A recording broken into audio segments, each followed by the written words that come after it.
धाराशिवमधील तरुण भूषण करंजकर यांना मुख्यमंत्री युवा कार्य प्रशिक्षण योजनेचा लाभ मिळालाय। या योजनेद्वारे युवकांना सरकारच्या वतीने 6 ते 10 हजार रुपये दिले जातात।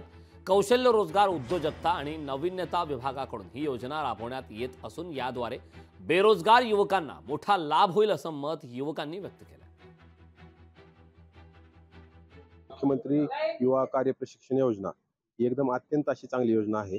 ज्या युवकांना कुठं ना कुठं पैशाची गरज होती, ज्या हलाखीच्या परिस्थितीतून शिक्षणासाठी येत होते, त्यांना कुठं ना कुठं काम, पुढल्या भविष्यासाठी अनुभव आणि त्या अनुभवातून मिळणार पुढलं सगळे रोजगार 6,000, 8,000, 10,000 जो निधी आहे तो निधी त्यामधून युवकांना बऱ्यापैकी त्याचा चांगल्या प्रकारे उत्तम असा प्रतिसाद युवक देत आहेत योजनेला आणि त्यातून युवकांनाही चांगल्या प्रकारचा फायदा होत आहे। ही जी योजना आणलेली आहे त्याबद्दल महायुती सरकारचे खूप खूप असे आभार आम्ही युवकांतर्फे कळंब धाराशिव विधानसभेतर्फे मानत आहोत।